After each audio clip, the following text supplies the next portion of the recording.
प्यारे बच्चों, आज हम पढ़ेंगे कक्षा 8 का हमारा अतीत भाग 1 का अध्याय 3, जिसका नाम है ग्रामीण क्षेत्र में शासन चलाना। अर्थात अंग्रेजों का भारत में शासन था। पिछले इसमें हम पढ़ चुके हैं कि बंगाल की दीवानी मिलने के बाद अंग्रेजों ने भारत पर अधिकार करना शुरू कर दिया और उन्होंने फिर अपने भारत में ग्रामीण क्षेत्र, क्योंकि भारत का जो ज़्यादातर क्षेत्र था वो ग्रामीण था, तो उन्होंने ग्रामीण क्षेत्रों में अपना शासन चलाने के लिए कौन कौन से तरीके अपनाए। नंबर 1, अंग्रेजों को बंगाल की दीवानी मिलना। अध्याय का संक्षिप्त परिचय इस प्रकार है। अंग्रेजों को बंगाल की दीवानी मिलना बक्सर के युद्ध में विजय के पश्चात 12 अगस्त 1765 को मुगल बादशाह ने ईस्ट इंडिया कंपनी को बंगाल का दीवान घोषित कर दिया। बंगाल का दीवान कर दिया। नंबर 2, कंपनी की आमदनी। कंपनी को बंगाल की दीवानी मिलने से लगान वसूल करने के अधिकार मिल गए थे। कंपनी की आय में वृद्धि हुई और कंपनी बंगाल में इकट्ठा होने वाले पैसे से निर्यात के लिए चीज़ें खरीदती थी। नंबर 3, भारतीय कारीगरों की दशा। अंग्रेजों ने क्या किया, भारत में बहुत सारे टैक्स या कर लगा दिए, जिससे भारत के उद्योग नष्ट होने शुरू हो गए, जिससे भारत के बहुत सारे जो कारीगर थे वो बेरोजगार हो गए। कंपनी के शासन व्यापार में वृद्धि होने से कारीगरों का उत्पादन गिर गया, खेती चौपट हो गई, किसान अपना लगान चुकाने में असमर्थ थे, लघु और कुटीर उद्योग धीरे धीरे नष्ट होते चले गए। नंबर 4, स्थायी बंदोबस्त। लॉर्ड कॉर्नवालिस द्वारा सन 1793 में एक भू कर व्यवस्था या भूमि खेतीबाड़ी की जमीन से प्राप्त करने वाला कर भू राजस्व करने की व्यवस्था लागू की गई थी। इस व्यवस्था के अंतर्गत जमींदारों को किसान से राजस्व वसूल करके अंग्रेजों को द्वारा तय दर से जमा कराना होता था। स्थायी बंदोबस्त एक बार बताते हैं। लॉर्ड कॉर्नवालिस द्वारा सन 1793 में लागू की गई भू राजस्व व्यवस्था एकत्र करने की व्यवस्था थी। इस व्यवस्था के अंतर्गत जमींदारों और किसानों से राजस्व वसूल करके अंग्रेजों द्वारा तय दर से जमा कराना होता था। महलवाड़ी, यह भी एक भूमि कर व्यवस्था थी। यह होल्ट मैकेंजी के द्वारा सन 1822 में लागू की गई थी। भू राजस्व करने की एक संशोधित या बदली हुई प्रणाली थी। इस व्यवस्था में कर इकट्ठा करने और उसे जमा कराने का जिम्मेदारी गांव के मुखिया को सौंप दी गई। नंबर 6, रैयतवाड़ी। रैयतवाड़ी भी एक भूमि कर व्यवस्था थी जो दक्षिण भारत में लागू की गई थी। ब्रिटिश नियंत्रण वाले दक्षिण भारतीय इलाकों में लागू की गई भू राजस्व एकत्र करने की व्यवस्था थी। इस व्यवस्था के अनुसार अंग्रेजों द्वारा सीधे किसानों से कर इकट्ठा किया जाता था। नंबर 7, यूरोप के लिए फसलें। अंग्रेजों ने यूरोपीय मांग या यूरोप के देशों में मांग को पूरा करने के लिए बहुत सी फसलों की भारत में खेती करवाई, जैसे अफीम, नील, कपास, गन्ना, गेहूं, पटसन और चाय आदि की भारत में बहुत खेती करवाई। भारतीय नील की मांग। नील का उत्पादन एक पौधे से होता है। कपड़ा उद्योग के विकास के साथ साथ ब्रिटिश बाजार में भारतीय नील की मांग बहुत बढ़ गई थी। नील का विद्रोह। भारतीय जो किसान हैं नील की खेती नहीं करना चाहते थे, क्योंकि नील की खेती करने में उनको बहुत ज़्यादा मेहनत करनी पड़ती थी और ज़मीनें बंजर हो जाती थी। इसलिए भारतीय जो किसान थे वो नील की खेती नहीं करना चाहते थे, इसलिए उन्होंने नील विद्रोह किया। नील विद्रोह 1859 में बंगाल के किसानों ने नील की खेती करने से इनकार कर दिया। वे तलवार, भाले और तीर कमान लेकर फैक्ट्री पर हमला करने। प्रश्न नंबर 3, स्थायी बंदोबस्त के प्रमुख पहलुओं का वर्णन करें। भू राजस्व एकत्र करने की व्यवस्था सन 1793 ईस्वी में लॉर्ड कॉर्नवालिस के द्वारा लागू की गई थी, जैसे कि आपको पहले बताया गया है। बंदोबस्त की शर्तों के हिसाब से राजाओं और तालुकदारों को जमींदार के रूप में मान्यता दी गई। जमींदारों को जमीन से राजस्व वसूलने और कंपनी को राजस्व चुकाने का जिम्मा सौंपा गया। जमींदारों द्वारा कंपनी को चुकाए जाने वाली राशि स्थायी रूप से तय कर दी गई थी। एक बार बताया था आपको। भू राजस्व एकत्र करने की यह व्यवस्था सन 1793 ईस्वी में लॉर्ड कॉर्नवालिस के द्वारा लागू की गई।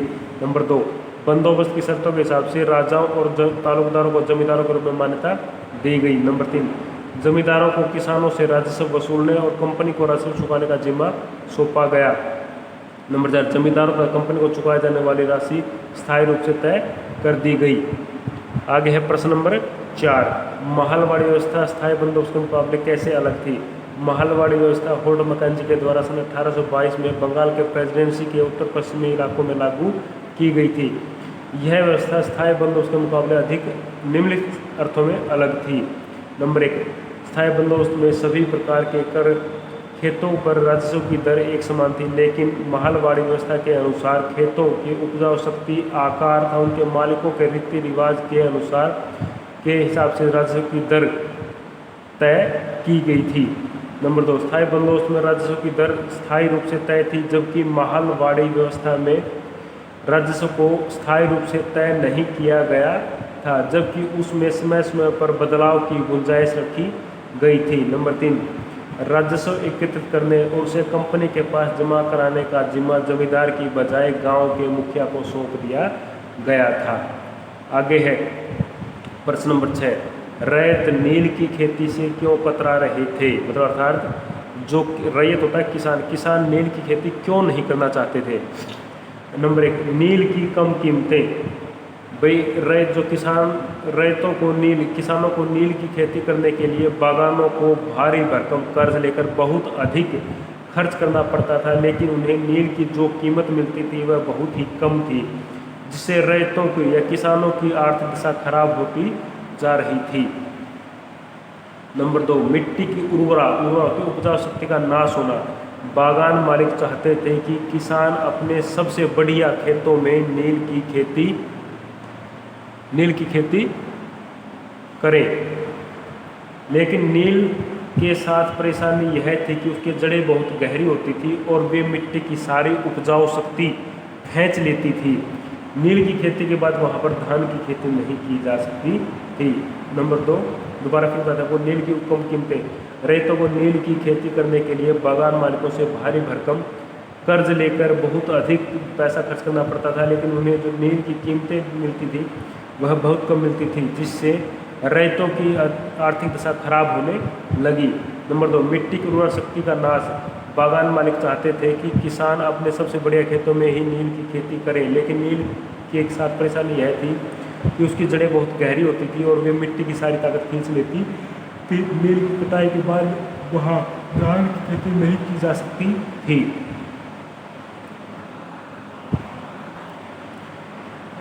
बंगाल प्रश्न नंबर 1, बंगाल की दीवानी मिलने से अंग्रेजों को क्या फ़ायदे पहुँचे? बंगाल की दीवानी मिलने से कंपनी को निम्नलिखित फ़ायदे पहुँचे।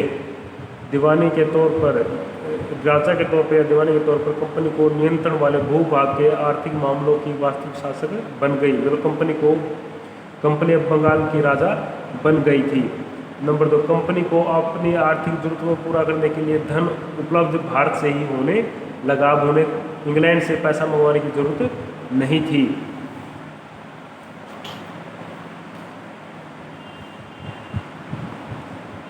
आगे प्रश्न हमारा पॉइंट नंबर 3, अंग्रेजी कंपनी का व्यापार तेजी से फलने फूलने लगा।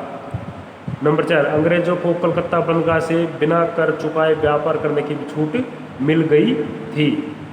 इस प्रकार बंगाल की दीवानी मिलने से अंग्रेजों को ये फायदे हुए। आगे प्रश्न नंबर 2, स्थायी बंदोबस्त क्या था? इससे अंग्रेजी सरकार को क्या लाभ हुए? स्थायी बंदोबस्त अंग्रेजी सरकार के द्वारा भारतीय किसानों से भू राजस्व या भूमि कर एकत्र करने की योजना थी। इस भू राजस्व योजना या व्यवस्था को ही सन 1793 में लॉर्ड कॉर्नवालिस ने बंगाल और बिहार में शुरू किया। इस योजना के अनुसार सारी भूमि जमींदारों में बांट दी गई। सरकार ने उन जमींदारों पर भूमि लगान की एक राशि स्थायी रूप से निश्चित कर दी गई। जमींदार किसानों से इस लगान को वसूल करने के लिए 10/11 भाग को सरकारी खजाने में जमा करा देते थे और 1/11 भाग अपने पास रख लेते थे। इससे अंग्रेजी सरकार को निम्नलिखित लाभ हुए। नंबर 1, सरकार को लगान से प्रतिवर्ष प्राप्त होने वाली राशि का पहले ही पता चल जाता था। नंबर 2, समाज का एक शक्तिशाली जमींदार वर्ग अंग्रेजों का वफादार बन गया। एक बार फिर बताते हैं आपको, स्थायी बंदोबस्त अंग्रेज सरकार के द्वारा अंग्रेज सरकार की एक भू राजस्व एकत्र करने की नई योजना थी। इस भू राजस्व योजना को सन 1793 में लॉर्ड कॉर्नवालिस ने बंगाल और बिहार में आरंभ किया। इस योजना के अनुसार सारी भूमि उस जमींदारों में बांट दी गई। सरकार ने इस भूमि की लगान की एक राशि स्थायी रूप से तय कर दी गई। जमींदार किसानों से इस लगान को वसूल करके 10/11 भाग को अंग्रेजों के खजाने में जमा करा देते थे और 1/11 भाग अपने पास रख लेते थे। इससे अंग्रेजी सरकार को निम्नलिखित लाभ हुए। नंबर 1, सरकार को लगान से प्रतिवर्ष प्राप्त होने वाली राशि का पहले ही पता चल जाता था। नंबर 2, समाज का एक शक्तिशाली जमींदार वर्ग सरकार का अंग्रेजी सरकार का वफादार बन गया। नेक्स्ट प्रश्न है भाई हमारा, भूमि के स्थायी बंदोबस्त के भारतीय किसानों पर पड़ने वाले 3 विपरीत या प्रतिकूल प्रभाव बताइए। भूमि के स्थायी बंदोबस्त के भारतीय किसानों पर पड़ने वाले 3 प्रतिकूल प्रभावों का वर्णन करें। नंबर 1, भूमि के स्थायी बंदोबस्त से भारतीय किसानों के निम्नलिखित प्रभाव पड़े। भूमि के स्थायी बंदोबस्त के लागू होते ही किसानों से भूमि का स्वामित्व या मालिकाना हक छीन लिया गया। जमींदार भूमि के स्वामी बन गए, किसान जमींदार के केवल मजदूर बनकर रह गए। नंबर 2, जमींदार किसानों का शोषण करने लगे और मनमाने लगान वसूल करने लगे। इससे भारतीय किसानों की दशा अत्यंत शोचनीय हो गई। नंबर 3, इस व्यवस्था में किसानों में निर्धनता और बेरोजगारी को जन्म दिया।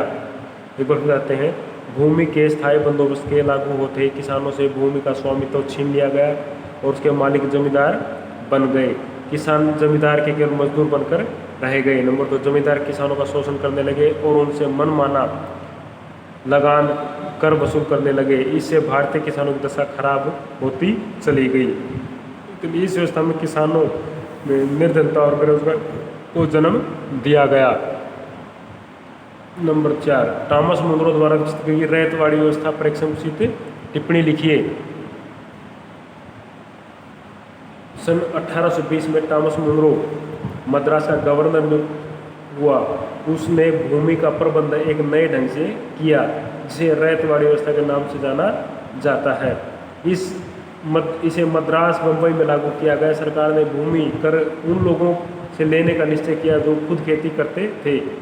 इसलिए इस व्यवस्था में सरकार ने किसानों को जमीन का मालिक बना दिया। जमीन के उपजाऊपन और फसल की किस्म के आधार पर 30 साल की अवधि के लिए निश्चित कर दिया गया है। पैदावार की कुल कीमत का आधा हिस्सा सरकार को मिलता था, जिसके फलस्वरूप सरकार की आय में वृद्धि हुई। इसके अतिरिक्त इस व्यवस्था के अनुसार किसान की स्थिति बहुत ही सुरक्षित लगने लगी, लेकिन यह राजस्व चुकाने के लिए अक्सर महाजन या चुंगल में फंस जाते थे और राजस्व वसूली के लिए उन पर सख्ती की जाती थी। इसलिए किसानों को राजस्व चुकाने के लिए साहूकारों से धन उधार लेना पड़ता था। इसके लिए उन्हें अपनी ज़मीन तक गिरवी रखनी पड़ती थी। इस तरह किसान कर्जदार होते चले गए और उनका शोषण होता रहा। एक बार बता दें, सन 1820 में टॉमस मुनरो द्वारा मद्रास का गवर्नर नियुक्त किया गया। उसने भूमि प्रबंध एक नए ढंग से किया, जैसे रैयतवाड़ी व्यवस्था के नाम से जाना जाता है। इसे मद्रास तथा बम्बई में लागू किया गया।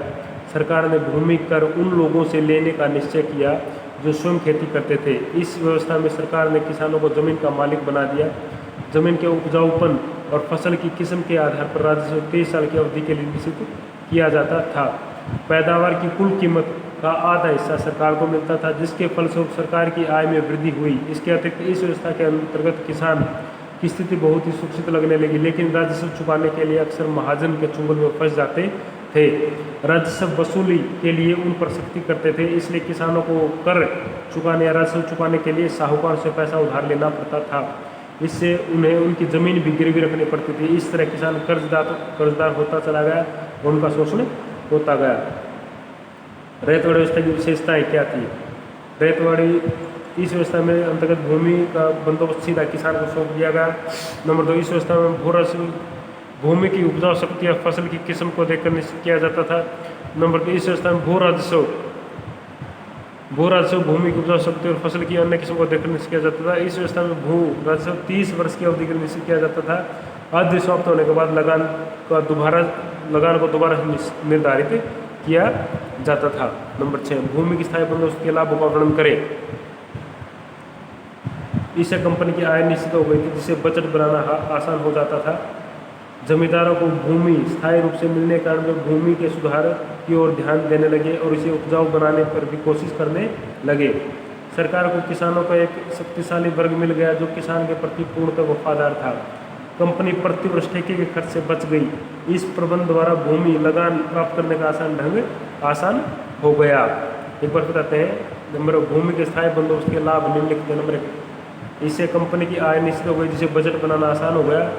जमींदारों को भूमि स्थायी रूप से मिलने लगी, जिसके कारण वे भूमि सुधार की ओर ध्यान देने लगे और उसे उपजाऊ बनाने की प्रयत्न करने लगे। सरकार को किसानों का शक्तिशाली वर्ग मिल गया, जो सरकार के प्रति पूर्णतः वफादार था। कंपनी प्रतिवर्ष ठेके खर्च से बच गई। नंबर 5, वह प्रबंध द्वारा भूमि कर लगन का ढंग आसान हो गया। नेक्स्ट प्रश्न है हमारे, रैयतों की जमीन पर नील की खेती क्या समस्याएं थी? रैयतों की जमीन पर खेती की निम्न समस्याएं थी। रैयत होता है किसान, मतलब किसान की जो नील की खेती करते हैं उनको क्या प्रॉब्लम्स या समस्या आती थी? रैयत व्यवस्था के अंतर्गत रैयतों को बागान मालिकों के साथ कठोर शर्तों का अनुबंध या कॉन्ट्रैक्ट करना पड़ता था। रैयतों नंबर 2, रैयतों को नील उगाने के लिए कर्जा लेने के लिए बागान मालिक पर निर्भर रहना पड़ता था। नंबर 3, कर्जा लेने वाले किसान को कम से कम 25% जमीन पर नील की खेती करनी पड़ती थी। नंबर 4, जो किसान पहले से कर्ज से बहुत आकर्षित है, उन्हें बाद में समझ में आ गया कि यह व्यवस्था कितनी कठोर है। उन्हें नील की जो कीमत मिलती थी वह बहुत कम थी। कर्जों का सिलसिला कभी समाप्त नहीं होता था। नंबर 5, बागान मालिक चाहते थे कि रैयत अपने सबसे अधिक उपजाऊ भूमि पर ही नील की खेती करे, परंतु समस्या यह थी कि नील की जड़ें बहुत गहरी होती हैं, इससे भूमि की उपजाऊ शक्ति समाप्त हो जाती थी। आगे है प्रश्न नंबर 4, नील के पौधे से नील कैसे बनता था? नील के पौधे से नील कैसे बनता था? नील के गांव आमतौर पर बागान मालिकों की फैक्ट्रियों के आसपास ही बसे होते थे। नील की खेती करने वाले किसानों के जो गांव थे, नील के गांव आमतौर पर बागान मालिकों की फैक्ट्री के आसपास होते थे। कटाई के बाद नील के पौधे को कारखाने में स्थित बेड्स, ओदियाँ, कई तरह के पौध बनाए जाते थे, बेड्स में पहुँचा दिया जाता था। रंग बनाने के लिए 3 या 4 होद या ओदियों कुंडों की आवश्यकता होती थी। प्रत्येक होद का काम होता था, अलग काम होता था। नील के पौधे से पत्तियों को तोड़कर पहले एक गर्म कुंड या गर्म होद में डाल दिया जाता था। गर्म पानी में कई घंटों तक उनको डुबोया जाता था।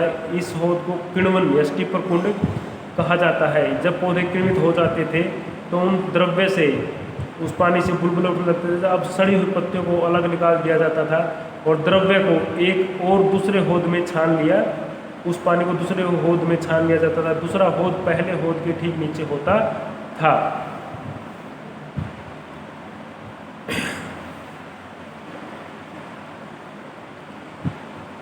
दूसरे होद को बीटरवाट, इस घोल को लगातार हिलाया जाता था और पैर लकड़ी के डंडे से हिलाया जाता था। जब यह द्रव्य हरा और उसके पश्चात धीरे धीरे नीला हो जाता था तो होद में चूने के पानी को डाला जाता था। धीरे धीरे नील की पपड़ियाँ नीचे जम जाती थी और ऊपर साफ पानी बच जाता था। द्रव्य को या पानी को छान कर अलग कर लिया जाता था और नीचे जमी हुई नील की लुगदी या गाद को निकाल कर सुखा लिया जाता था और उसके पश्चात उसे डिब्बों में पैक करके सुखाकर डिब्बों में बंद करके बेचने के लिए तैयार किया जाता था। तो इस प्रकार आज हमारा लेसन नंबर 3 समाप्त होता है।